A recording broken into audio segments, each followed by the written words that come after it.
ITSC 1305, Week 7.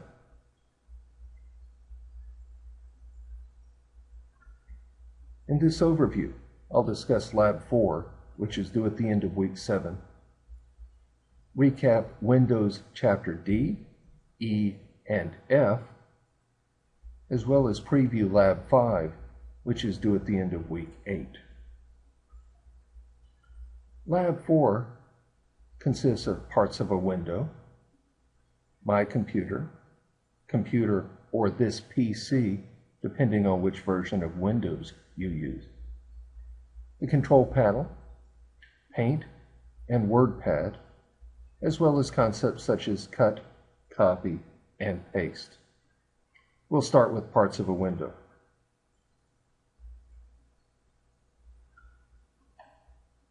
This window has a minimize button, which would shrink it to the taskbar down at the bottom, a restore down button, which makes the image less than full screen. When in restore down mode, you can resize a window or move a window. When in restore down mode, the middle icon is replaced by the maximize. Maximize fills the screen with that one window. You can close a window. On the desktop, you can hit the Start button or the Start key on your keyboard to open the Start menu in Windows 7. Notice we have access to My Computer as well as the control panel. You'll also notice the cursor has placed itself in the Search Programs and Files window. So to start a program, simply press the Start button, then immediately start typing the name of the program you wish to use. In this case, WordPad sorts to the top. WordPad is a low-rent word processor. It doesn't have spell check or a lot of the other features that Microsoft Word does, but you can format text. Perhaps I'll type my name. Then I can format this so it's larger. This is measured in points. I can change the typeface. I can change the color. Formatting doesn't change the word, it simply changes the word's appearance. Let me press the Start button, and this time I'm going to search for Paint. On the File menu, Properties, 300 pixels by 300 pixels, and then you can just draw something. I might take a few seconds to actually do something a little fun. So I might start with the round shape, make sure my line is black and fairly thick. Then I might choose my straight line tool. I can hold down the Shift key to make that perfectly horizontal or perfectly vertical. By changing tools and changing colors, I can add a little extra detail to that, and maybe by going back to black. I can add a curved line feature. Again, using the curved line tool, pull it in, then click some other tool to lock that in. I can use my rectangular selection tool now to copy just part of that image. Copy duplicates whatever is selected, and there is a keyboard shortcut, or I could right-click and choose Copy. Switching back to WordPad, I can now paste. And again, I could click the icon, use Control-V, or right-click. Let me open the control panel now. Again, click to Start. Go to Control Panel. I don't like this view, so I'm going to use the arrow key. Remember, arrows mean more options. And I'm going to choose Icons. And from here, perhaps I'll find out a little bit about the mouse. I can change which buttons do what. I can change my pointer shapes. I have different pointer options. And in order to prove that I've actually been here, I'm going to press the Alt key, hold it down, then press the print screen key on the keyboard. Again, print screen captures the entire window. Alt plus print screen captures just the active window. Now, either click the paste icon, press Ctrl V, or right click, and now I have some formatted text, part of my selected image, and proof that I've visited the mouse control panel. I'm now going to go to Start and choose Computer. I've selected my O drive. I'm going to create a new folder, and I'm going to call this Lab 4. Back in WordPad, I'm going to do File, Save As, and browse down to Computer, find my O drive, and open the Lab 4 folder. I'm going to change the name of this to my name Lab 4, but I'll leave it an RTF and choose Save. I notice that the file name is now at the top of the document. If I now open Lab 4, I can see that the file is inside. By right-clicking the file, I can choose to copy, which duplicates the information. I could then right-click and paste, which inserts. Don't like that name. I can right-click the name and choose Rename. And instead of Craig-Lab 4, how about I call this Lab 4-Craig? Don't ever change the extension. I could also right-click and choose Send To and make a desktop shortcut. But I'll just choose Copy again. Now I'll right-click, and instead of Paste, I'll choose Paste Shortcut. I could then move this shortcut any place I needed it. Now I want to prove that I've actually copied the file, renamed the file, and made a shortcut to the file. So I'm going to resize this window.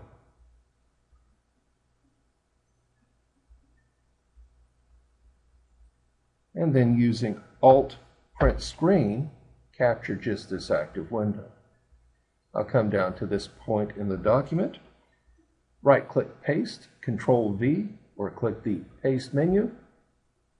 I now have formatted text, proof that I created an image and copied part of that image.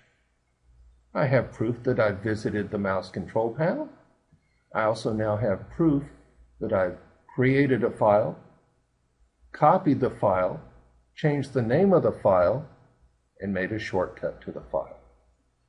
I'll save my changes, File, Save, and this document is what I'll then zip up and throw in the Dropbox.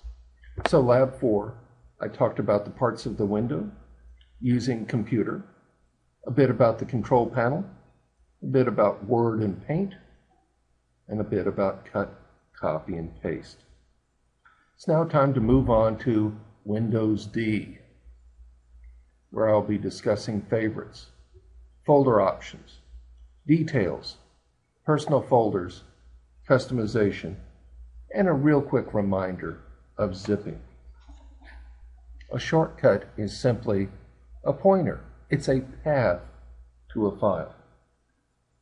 You can make a web page a favorite by clicking on the star tool and choose Add to Favorites. By the way, if you're having trouble with Internet Explorer and the Temple College web page or desire to learn, press the Alt key and go to the Tools menu and make sure that you are using the compatibility view settings. Don't forget you can also click on the gear, go to Internet Options, Security, Trusted Sites, and add the school and Temple College to the trusted sites. By the way, while we're at it, let's make sure that you can see the entire file name. Press the Alt key to get to the Tools menu. Folder Options, View, and make sure you turn off Hide Extensions for known file types. I'll maximize this window, and I'll use my back button to get back to Lab 4. If I right-click, I can go to Properties. And this will tell me how large the contents of the folder are, how many files are in there. And look here, we actually have read-only and hidden. Next to that, a button labeled Advanced.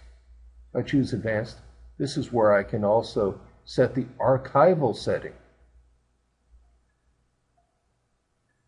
Not only can I right-click a folder, if I open the file, I can right-click a file and get properties.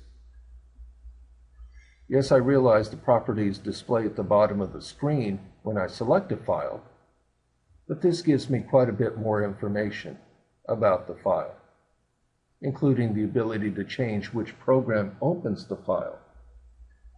Not only can I get properties on a file or folder, if I choose Computer and right-click a hard drive, I can actually get properties on the hard drive. The General shows me the label of the disk. Don't forget we labeled our disks when we formatted them way back in week 2. The file system, this is not FAT, this is NTFS. A description of how the disk is set up now, how much free space and how much use space there is. Now I'd like you to take a few seconds to notice that I can change views from lists to small icons to large icons, and we see some folders have different contents. So if I make just a new folder, it shows up with this icon.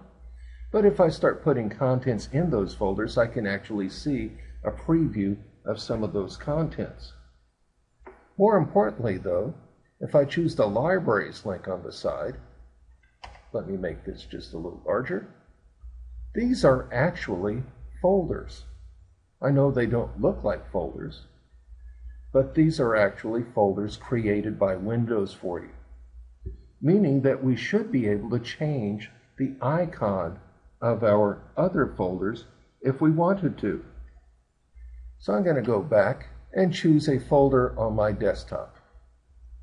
I'll make a new folder. I'll right-click that folder and go to Properties, Customize. I can show which file displays in that folder, or I can change the icon. A reminder on how to zip files. Back to my O drive. There's the Lab 4 folder. Let me make it bigger so you can see it. Recall that the Lab 4 folder contains the file, a renamed copy of the file, and a shortcut to the file. I'll right-click, Send to, choose Compressed Zip Folder. Don't forget to rename that to your name -Lab 4 before placing it in the Dropbox. Windows E. A little bit about the desktop. Time and date, fonts, scheduled tasks, the taskbar in the Start menu. On my desktop, if I right-click, I can choose Personalize. From here, I can change my mouse pointers. I saw that a little earlier, but notice there's also something to change desktop icons. Let me click the link to change desktop icons. And notice I can add the network icon to my desktop.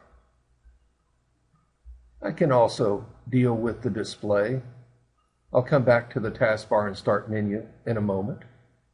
But looking across the bottom, I notice that I can change the desktop. I can use pictures. I can also fill the window with that picture, make the picture fit, stretch the picture until it fits the screen, or repeat the picture until it fills the screen. Window color should be called Windows Color and Appearance. If I choose Window Color, I can choose the color of my toolbars. You'll notice that mine is transparent,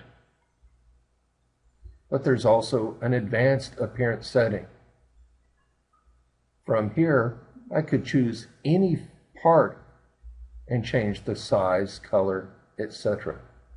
I could even change my icons to make the icons larger, or to change the typeface associated with that. So again, don't forget, under Windows Color, it really should be called Windows Color and Appearance, where you can change the appearance of any window feature. I also have sounds, where I can associate different sounds with different events within the computer. I also have screensaver.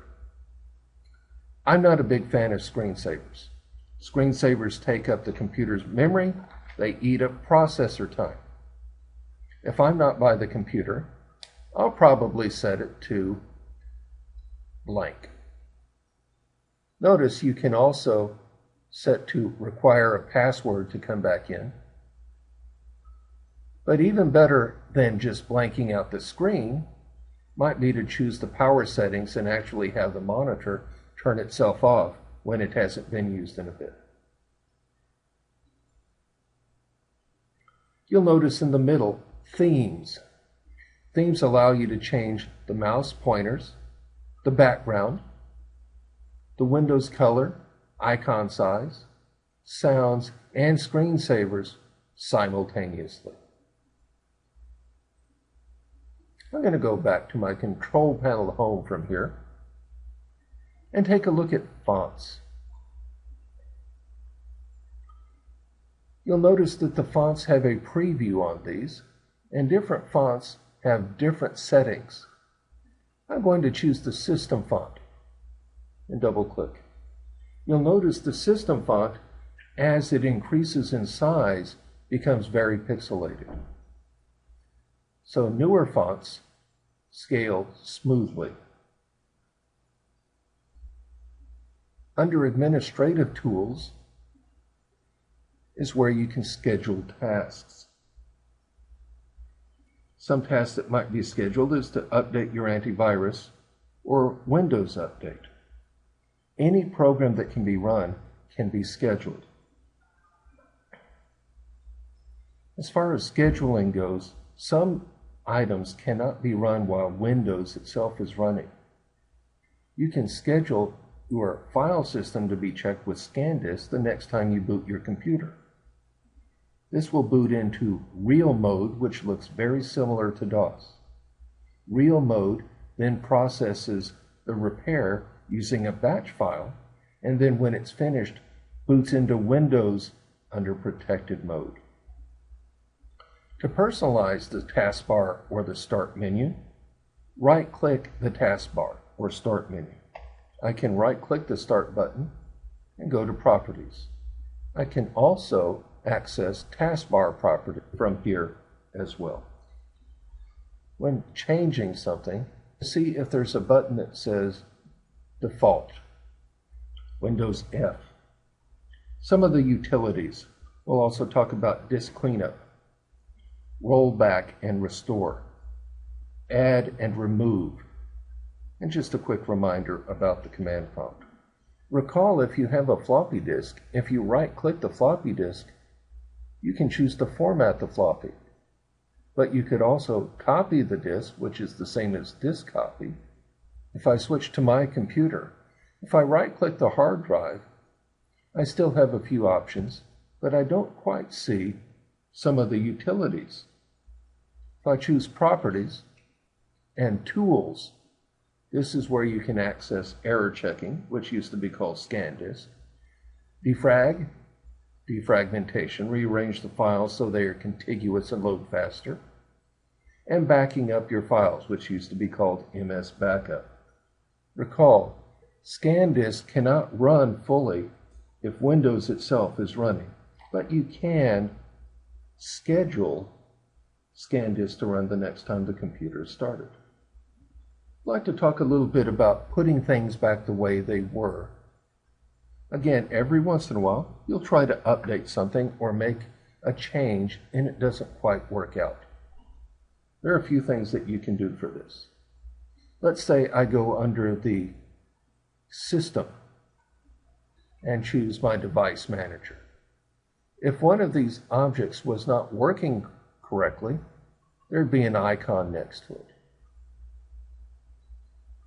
Let's say next to my keyboard, if I right-click and choose Properties, I can find out which driver is being used. I could even try to update the driver. If I update the driver and it doesn't work as well as it did before, I'd be able to go back and roll back the driver to put it the way it was before it got messed up. Back in the control panel, we can also deal with software. So if you look around for something that says software or programs, in Windows 7 you'll find programs and features. This allows you to uninstall software that you have added. Never simply delete a program, because this leaves the registry with the wrong information within.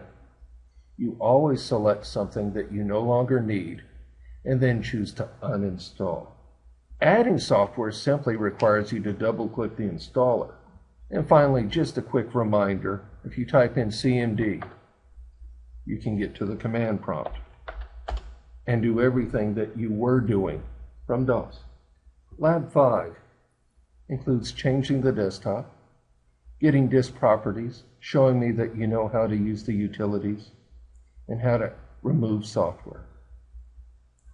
Recall, I am not doing the entire lab. I'm simply showing you the highlights.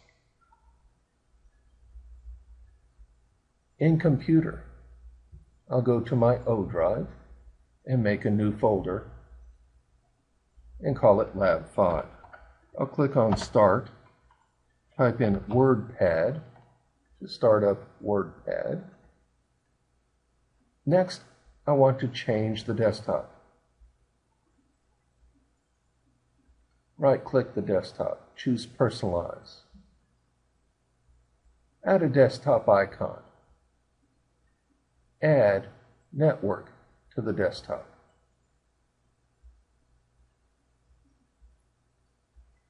There's the icon. I'll use Print Screen, switch back to WordPad, and paste proof that I added the network icon to the desktop. Back in my O drive, I'll navigate to the hard drive, right-click, and get Properties. I'd like a screenshot showing that I've gotten to the hard drive Properties. So Alt Print Screen, switch back to WordPad, paste that in. While I'm at it, I'll get Tools and Alt Print Screen. And back in the control panel, Programs, and just get a quick screenshot, Alt Print Screen. And save this yourname-lab5 file, save as. Don't forget to save it in your O drive, in your Lab 5 folder, and let's call it yourname-lab5. It'll still be an RTF. Close WordPad, right-click, send to compressed zip folder, and call it yourname-lab5.zip. There's more to the labs. I've just shown you the highlights. I've shown you parts of Lab 4, which is due at the end of week 7. I've shown you a little bit about Windows Chapter D, favorites and folders. A little bit about Windows Chapter E, changing the desktop, control panel, and customization in general. I've shown you a little bit about Windows F, the utilities, and more about the control panel. I've also shown you a little bit about Lab 5, which is due at the end of week 8.